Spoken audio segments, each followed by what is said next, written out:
সম্মানিত দর্শক শ্রোতা, এই যে আমাদের একজন সম্মানিত রোগী, যিনি পূর্বে ঢাকা একজন সুনামধন্য ডাক্তারের মাধ্যমে অপারেশন করছিলেন। তো অপারেশন করার পরে এই অবস্থা, তো আলহামদুলিল্লাহ আমরা এখন ট্রিটমেন্ট শুরু করছি। ট্রিটমেন্ট প্রায় শেষ পর্যায়ে। আচ্ছা, এখন আর এই যে ওনারও এখানে কালো একটা দাগ ছিল, এটা উঠে গেছে, এখন এটা নাই লেজারের মাধ্যমে। তো আপনি কতদিন পূর্বে অপারেশন করছিলেন? প্রায় 1 বছর আগে। 1 বছর আগে? জি, 1 বছর। আচ্ছা আচ্ছা, তো 1 বছর আগে আপনি কি সমস্যা করতো এমনি?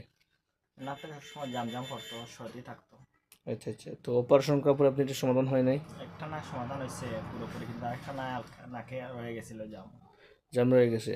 তো আপনি অপারেশন করতে মানে কত টাকা আপনার খরচ হয়েছে? 55,000-এর উপরে গেছে।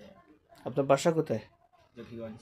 ঢাকাতে কেন গেলেন চিকিৎসা করতো চিকিৎসা? মানে কিভাবে, ওনার লোকেশন কোথায় পাচ্ছিলেন? অনলাইনে দেখে। অনলাইনের মাধ্যমে আপনি ঢাকায় গেছেন। কত বলছিলেন খরচ গেছে? 55,000 অপারেশন হয়েছে। প্রায় 80 টাকা, প্রায় 70-এর কাছাকাছি নাকি? তো আপনি অপারেশন করার পরে ওনার কাছে আবার পরবর্তী যান নাই? গেছিলাম।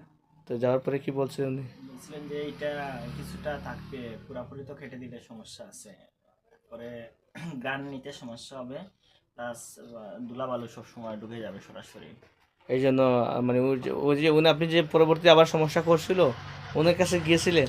গিয়েছিলাম, পরে মেডিসিন দিছিলেন, পরে বলছিলেন আবার যাওয়ার জন্য, আর পরে আর যাই নাই, যেহেতু সলিউশন হয় নাই সার্জারি করার পরেও পুরোপুরি। সার্জারি করার পর সমাধান হয় না? পুরোপুরি যেহেতু 2 নাক পারফেক্ট সমাধান পাই নাই, এই জন্য পরবর্তীতে আর যাই নাই।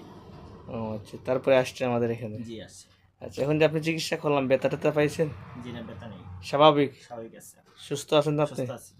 আচ্ছা, আমরা এখন আশাবাদী, চিকিৎসা চলমান আছে, ইনশাল্লাহ আমরা দেখি কি করা যায় ওনার জন্য। ইনশাল্লাহ আমরা আশাবাদী, যেহেতু উনি যেহেতু অপারেশন করার পরে সুস্থ হন নাই, আমরা যেহেতু এখন চিকিৎসা চলমান আছে, হয়তো আরও সপ্তাহ 10 দিনের মধ্যেই সুস্থ হবেন।